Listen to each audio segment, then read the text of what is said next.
Good morning and welcome.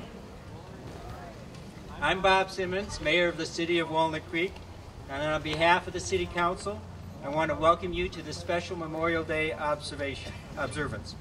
Please let me introduce my colleagues on the dais with me. Mayor Pro Tem Kish Rajan, Councilmember Gary Skrell, Councilmember Cindy Silva. Unfortunately, Councilmember Christina Lawson could not be here today. I would also like to introduce some other officials that are here. Assembly Member Joan Buchanan, and representing Senator DeSaulnier, Lindy Lavender, and representing County Supervisor Mitchoff, Leah Bristol. And I noticed that we have at least 2 former council members in the audience today.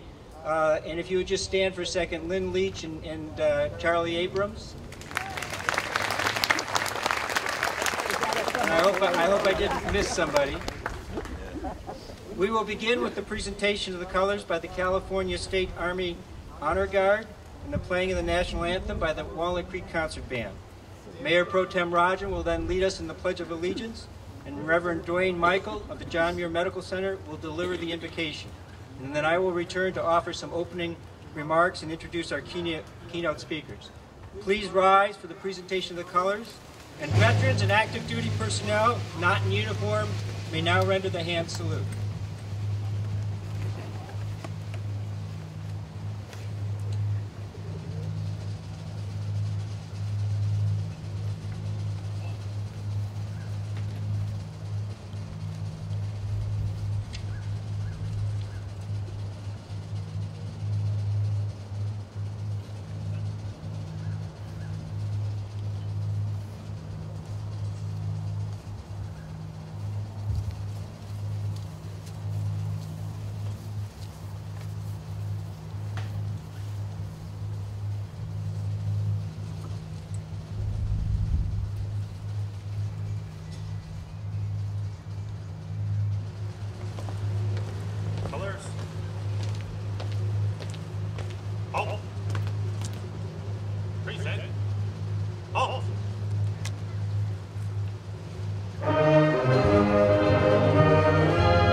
Please join me in the Pledge of Allegiance.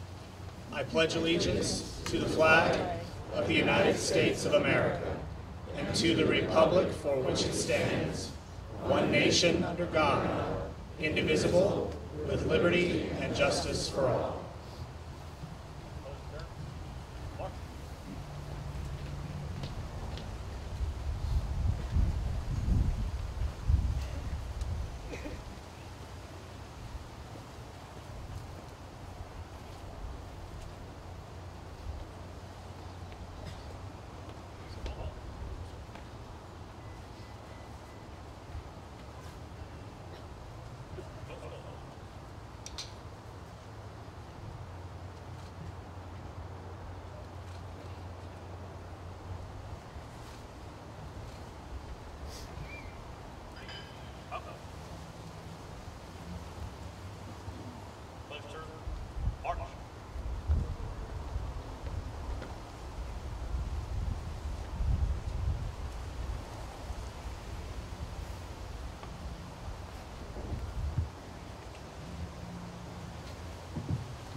Let us pray for those who, as President Lincoln said in the Gettysburg Address, have given their full measure of devotion to this nation. O God of life and history, we gather on this occasion for sacred remembrance and a renewal of the spirit.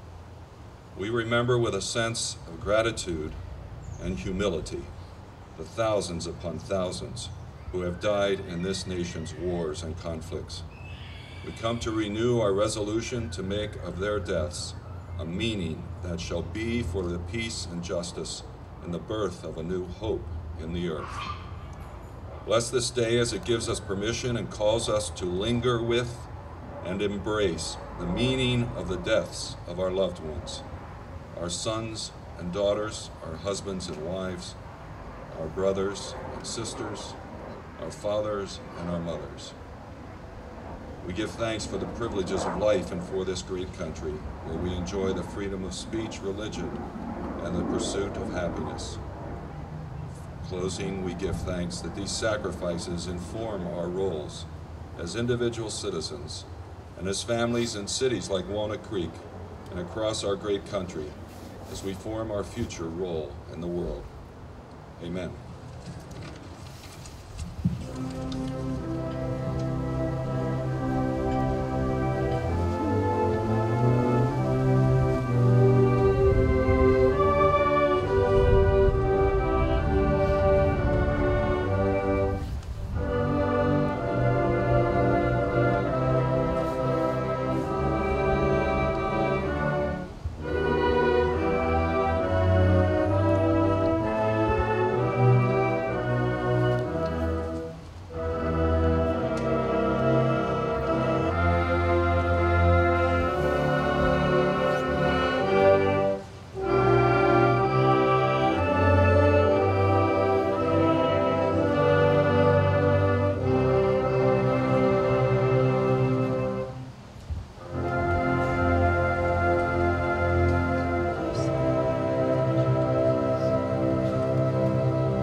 Thank you. You may be seated.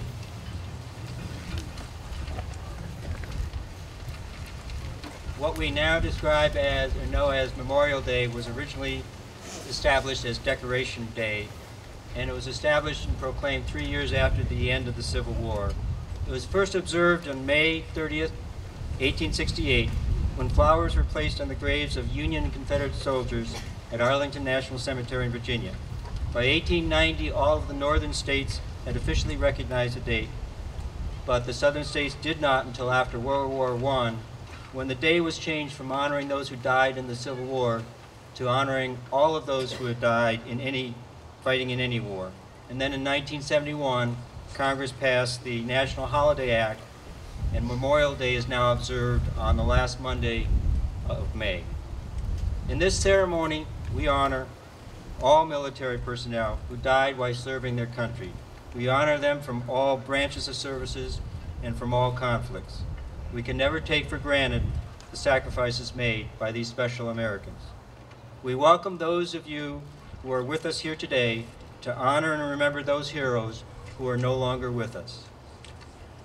I also wish to specially recognize Specialist James J. Kuhn and Corporal Sean K.A.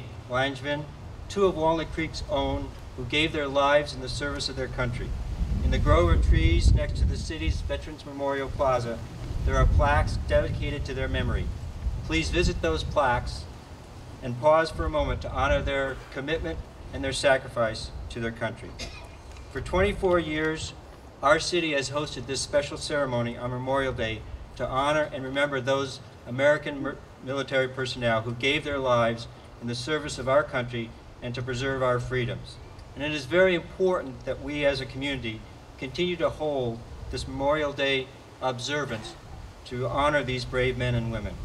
At the conclusion of this part of the ceremony in Civic Park, we will further demonstrate our respect and gratitude by placing wreaths at the Veterans Memorial Plaza across the street. And please join us in that part of the ceremony as well. We have two keynote speakers today and a very special presentation by them. They each served in the European theater during World War II. One served in the Army and the other served in the Air Force. Dick Ingraham entered Army service in February 1943 and was initially assigned to an anti-aircraft unit. He was selected for a specialized training program to obtain a commission and a college education. After 8 months, the Army ended the program and Mr. Ingraham was transferred to the 104th Infantry Division. His division landed in Cherbourg, France in September 1944 and was assigned to the 1st Canadian Army for the military advance into Belgium and Holland. The 104th Infantry Division proceeded through Belgium and Holland and continued through Germany, where they met elements of the Russian army at the Elbe River. Mr. Ingraham was discharged as a sergeant on December 13, 1945, which he notes is also the birthday of his wife, Sally. Bob Tharratt entered the Air Force in January of 1943 and was assigned to the European Theater in May of 1944. He flew 18 missions over Germany and was shot down on September 10, 1944. He spent 8 months as a prisoner of war and was liberated on April 26 by the 104th Division of the Army, the same division in which Mr. Ingraham served. Mr. Tharratt is a highly decorated veteran, and his medals include a Purple Heart, the POW Medal, the Victory Medal for World War II, the French Liberation Medal, and a Presidential Unit Citation. He was discharged on October 29, 1945, with a rank of Tech Sergeant. We'll now hear from both Mr. Ingraham and Mr. Tharratt.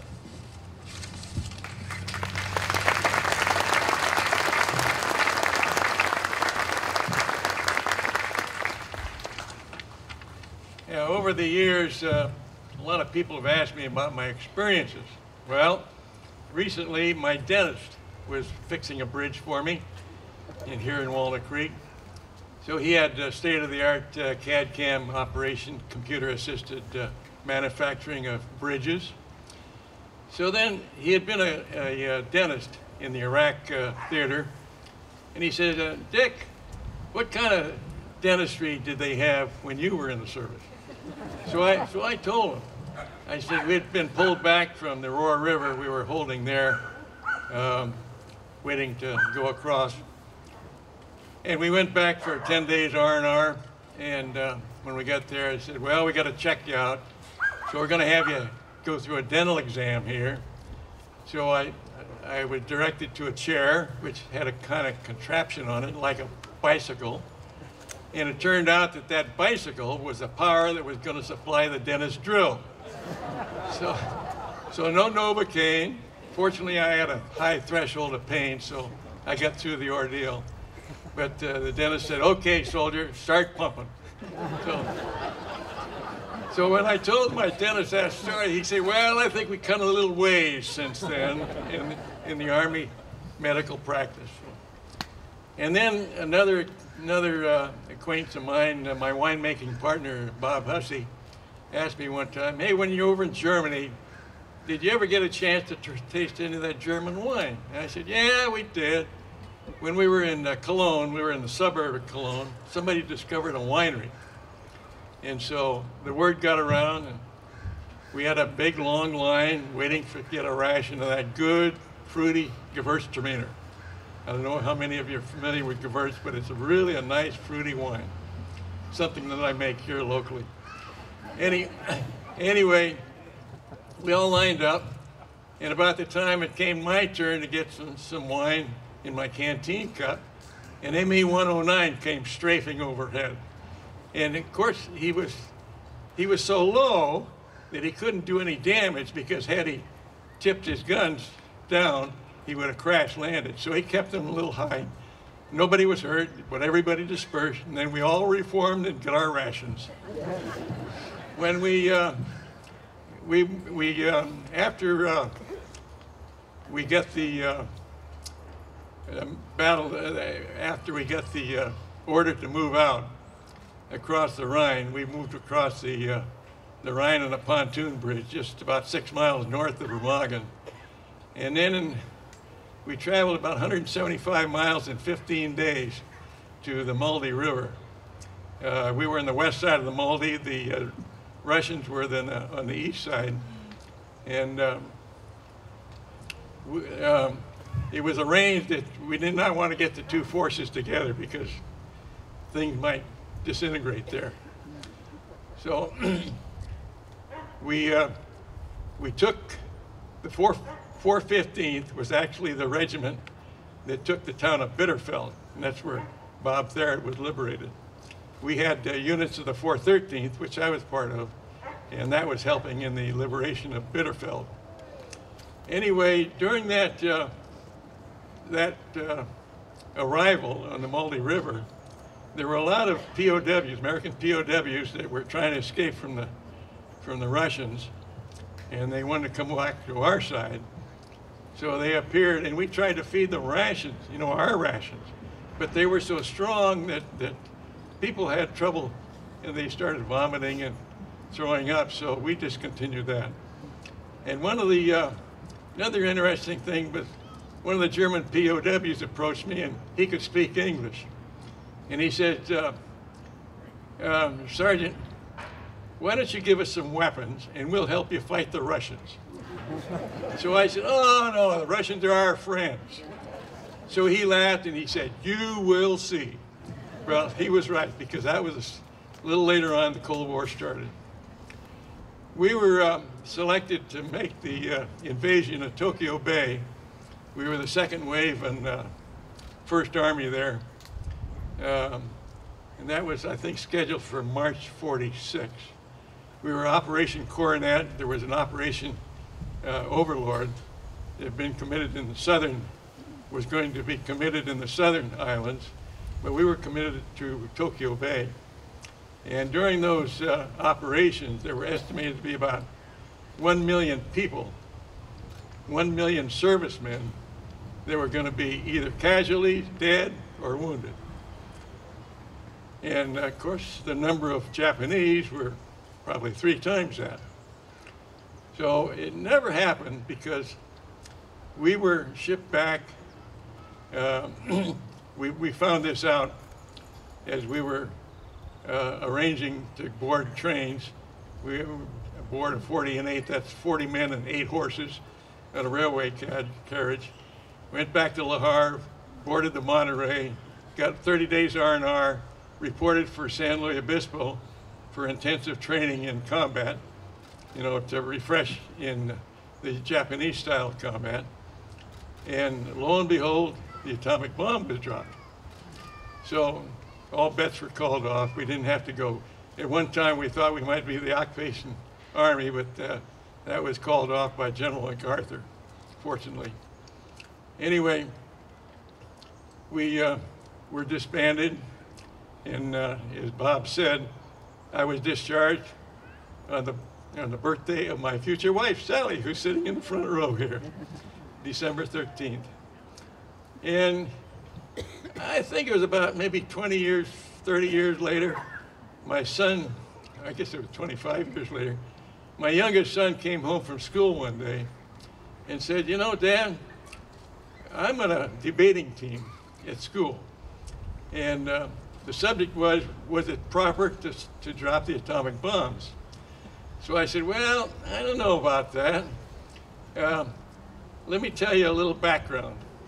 So I told him about the 1 million casualties that were going to occur when we made that invasion.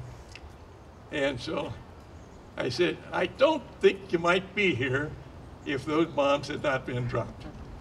So he came back the next night at the dinner table. He said, Dad, I've changed my mind. I'm on the other side now. So anyway, we came back safely and soundly. And it was years later that I first ran into Bob at St. Paul's Episcopal Church up here. And he'll tell you all about that a little later on. But those are my experiences. I didn't go into the blood and guts because everybody's been there. These are just some of the humorous things that happened to me. So Bob?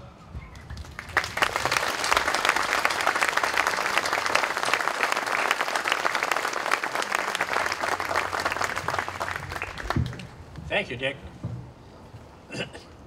As I said, my name is Bob Tharratt. I went into the service in 1943, January.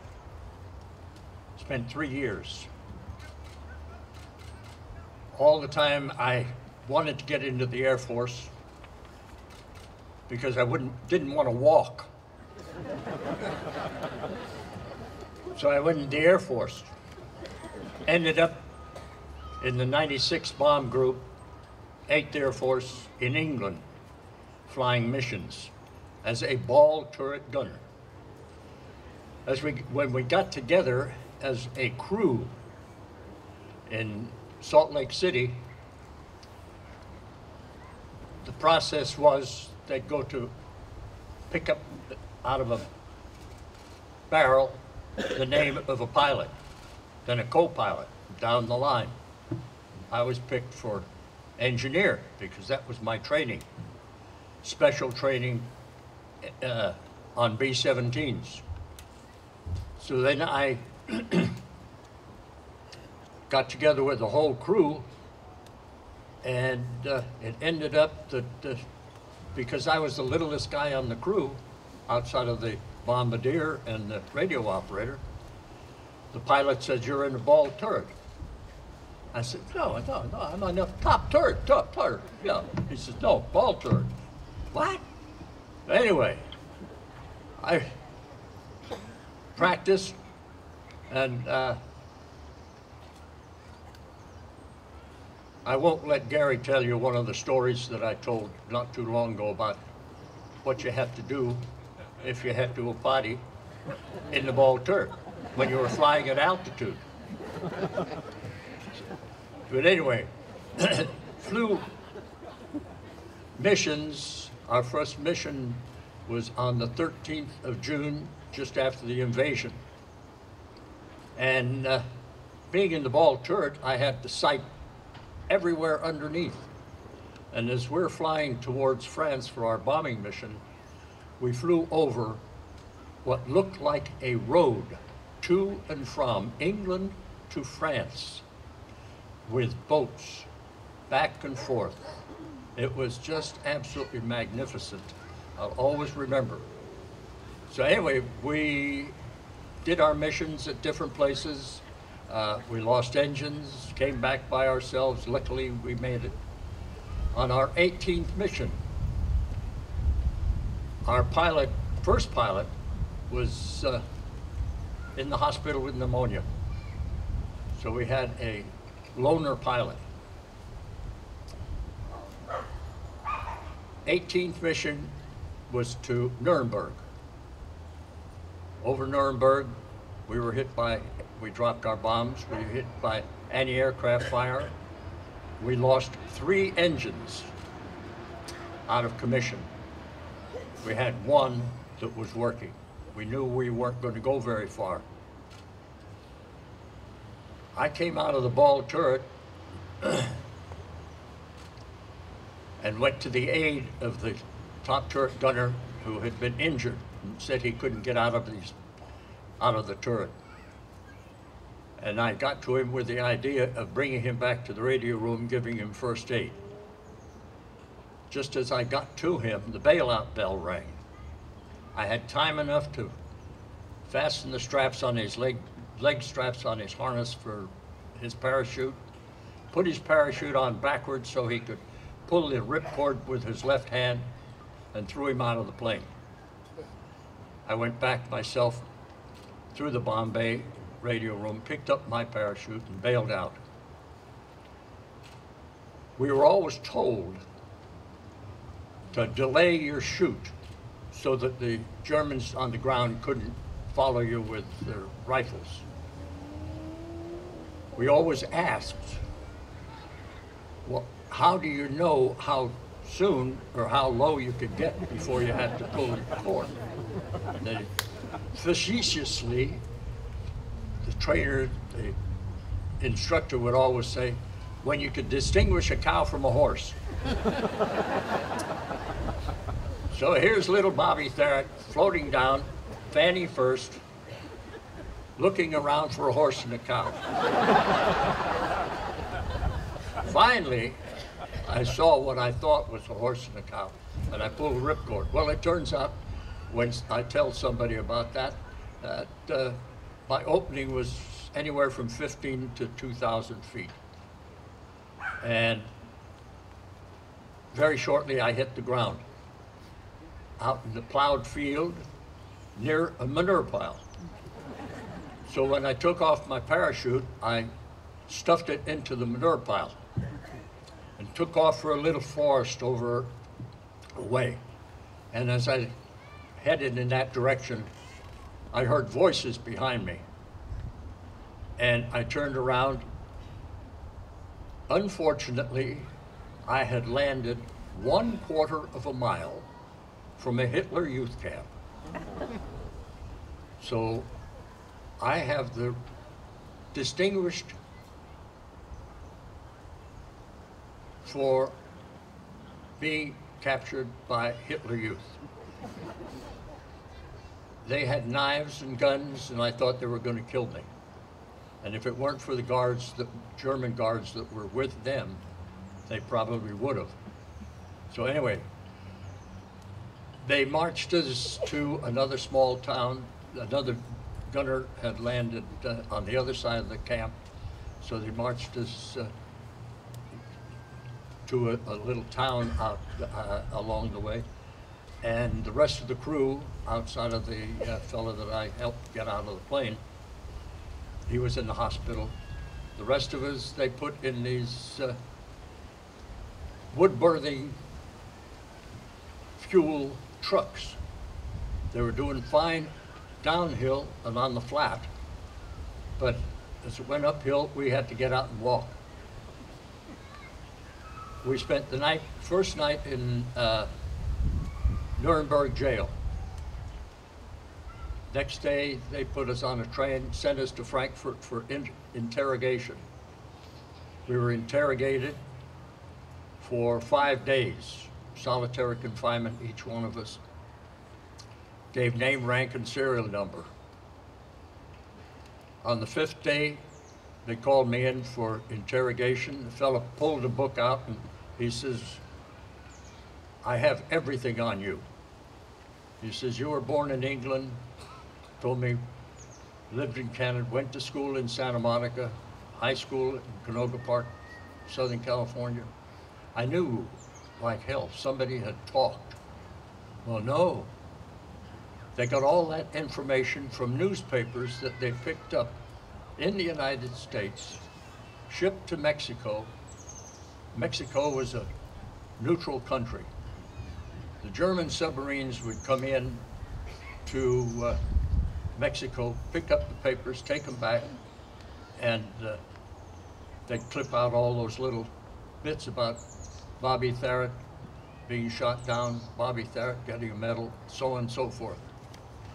Today, the newspapers, there's a section on veterans, what they're doing. Son of Mr. and Mrs. So-and-so has just been graduated from so-and-so. Anyway, after interrogation, we were sent to Stalag Luft 4, which was up on the Baltic. We stayed there until February 6th, when the Russians were moving towards our camp. The Germans said they were going to move us to a new camp, and we would have to walk for 3 days to get to the other camp.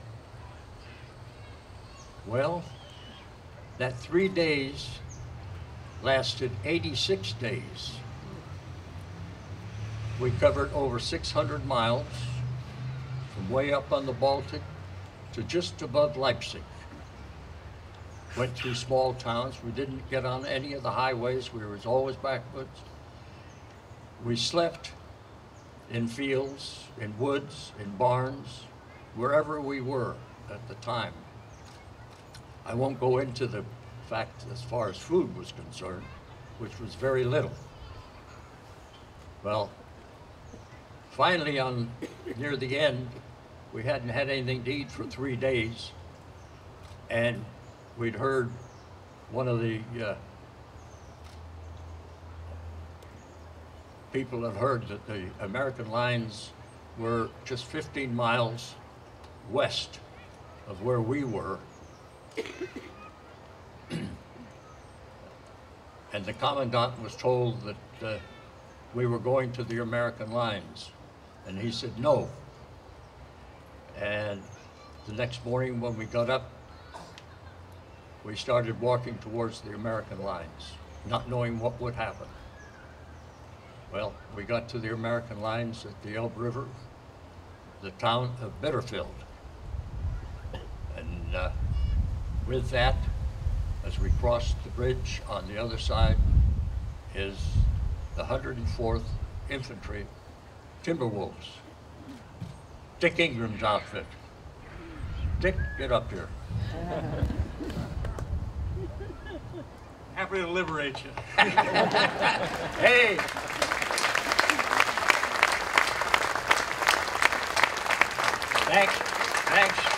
Thanks, Dick. You talk about a small world, you know. The two of us ending up at St. Paul's Episcopal Church and going through what we've gone through and then meeting up like we did. There's one more fella that is a member of our church that was with 104th, Lou Boswell. And God love you all. Thank you for coming.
In Flanders fields the poppies blow, between the crosses, row on row, that mark our place, and in the sky, the larks, still bravely singing, fly, scarce heard amid the guns below.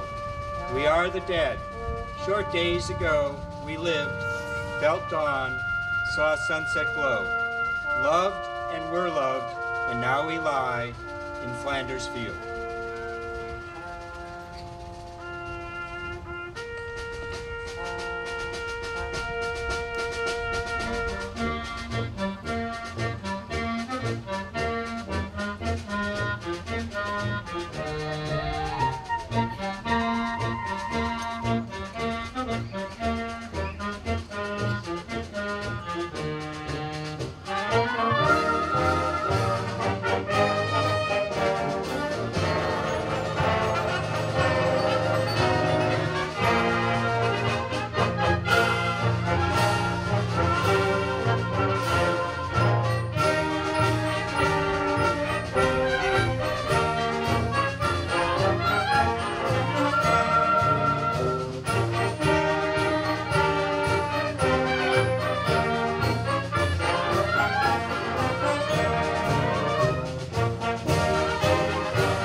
Thank you, Mr. Ingraham and Mr. Tharratt, for sharing your experiences and your feelings with us today.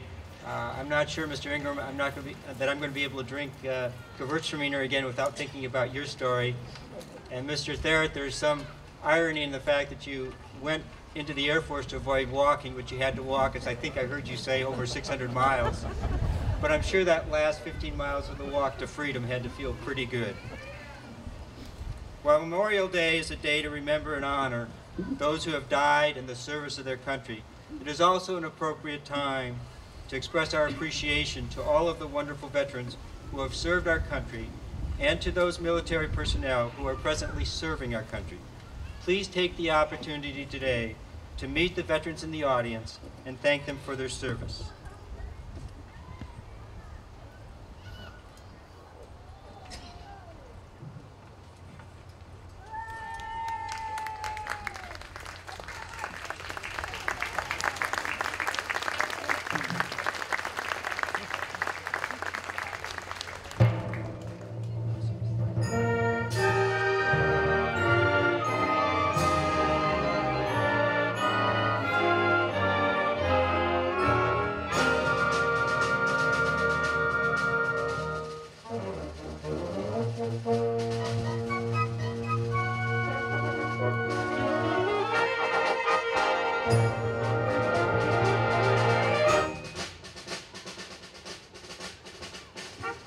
The Army.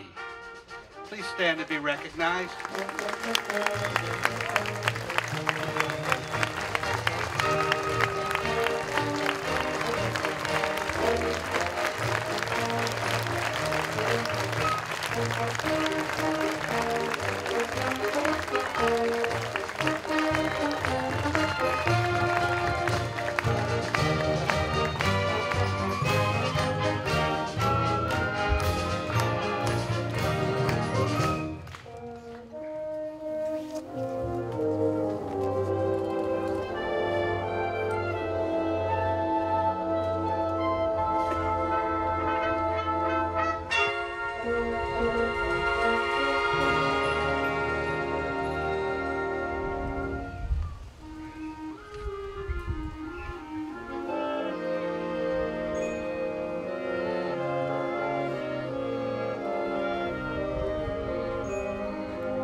Guard.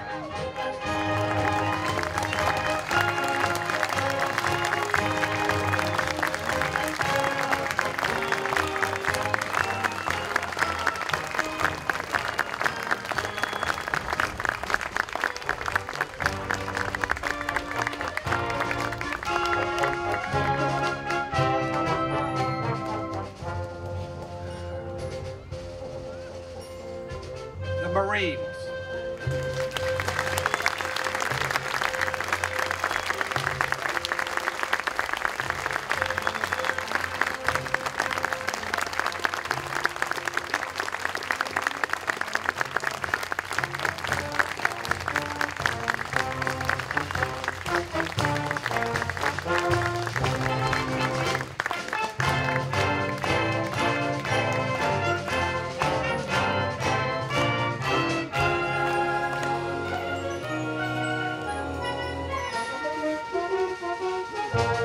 The Air Force.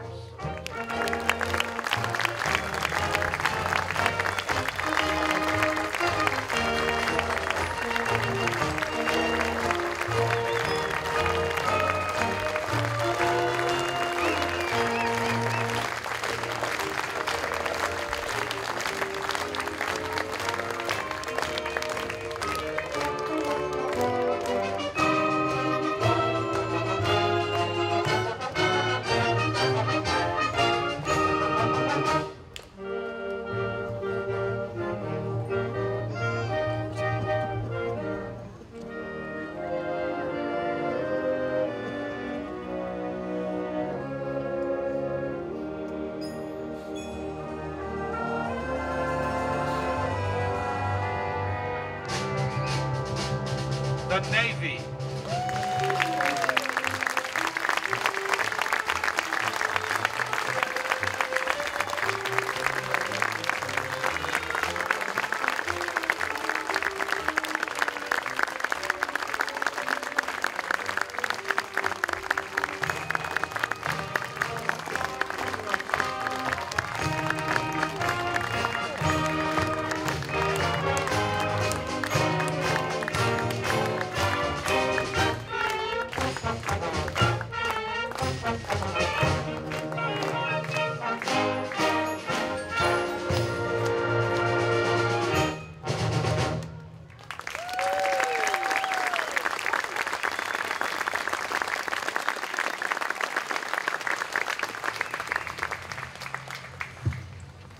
With these stirring words and this rousing, wonderful music, we ask that God bless these memories and those who have shared them, reminding us always of the sacrifices which have been made for us and our children.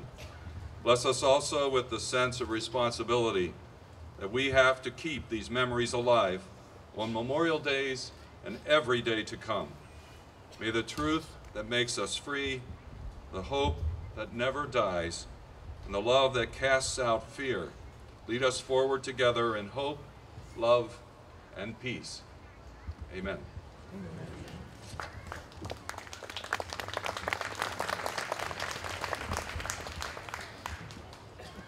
Our ceremony today will conclude with a procession across the street to Veterans Memorial Plaza, where we will lay the wreaths, observe a moment of silence, hear the playing of taps, and the lowering of flags to half-mast.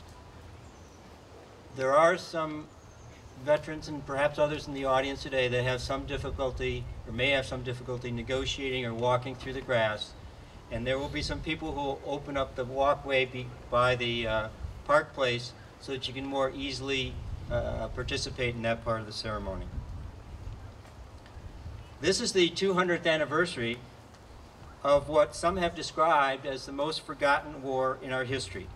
It was, however, during that war that Francis Scott Key penned the Star-Spangled Banner, which became our national anthem. That war was also the inspiration for that stirring overture we hear every 4th of July, the 1812 Overture. The Civil War was also the source of some inspirational music, most notably, perhaps, the Battle Hymn of the Republic. But I want to take a moment to talk about a simpler but haunting set of 24 notes, a bugle call we know as taps. Bugle calls have long been used in the military to signal to the troops that it was time to put out the fires or lights out. In the Civil War, the bugle call was used by both the Confederate and the Union forces. Taps is generally traced to a bugle call that was originally published in an American military manual in 1835. It was then known as Scott's Tattoo. In 1862, after several years in battle, or several days in battle rather, General Daniel Butterfield modified the last 5 bars to create taps. The modified version spread quickly among the armed forces. The first use of taps in a military funeral occurred in July 1862 at Harrison's Landing in Virginia. Captain John Tidball wanted to salute a soldier who had died on the battlefield, but he was concerned that because the other side was so close, that the then traditional 3-volley salute over the grave would result in additional fighting. Still wanting to do something, Captain Tidball decided that the most ceremony that could reasonably be done was the playing of taps over the grave. Thus began a 150-year tradition that continues to this day.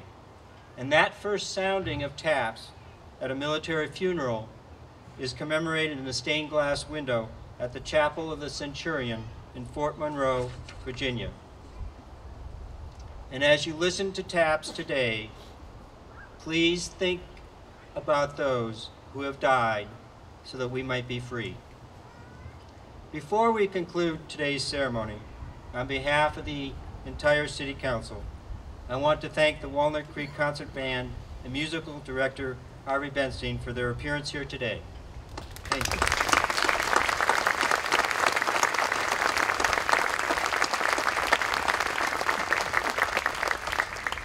This is the 24th anniversary of the Walnut Creek Concert Band. We're very glad that they are here, and we are always grateful for their performances at all of the Memorial Day and Veterans Day ceremonies that we have done since 1988.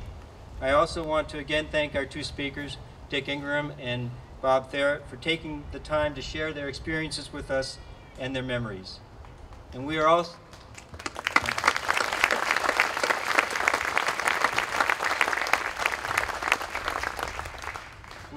very pleased that Reverend Dwayne Michael was able to participate in our ceremony, and thank him for his invocation and the blessing.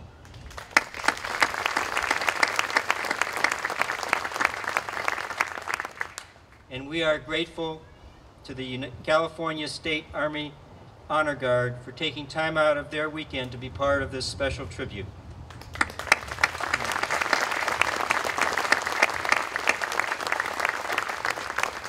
And I also want to thank Boy Scout Troop 818 and Cub Scout Palmer Pack Troop 215, as they will be assisting with the procession over to the Veterans Memorial Plaza. And finally, I want to thank all of you for being here today to honor and remember those who have died in the service of their country. Before we proceed to the Veterans Memorial Plaza, I would like to leave you with this quote from the 25th President of the United States, William McKinley, who was also the last veteran of the American Civil War to be elected to the presidency of the United States. His words are inscribed at the Veterans Memorial Plaza and are as follows: "Let us ever remember that our interest is in concord, not in conflict, and that our real eminence as a nation is in the victories of peace, not those of war." And would you please follow us in the color guard as we proceed over to the Veterans Memorial Plaza. And thank you very much for being here. And please wait until we have started the procession.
Right. Right. Present.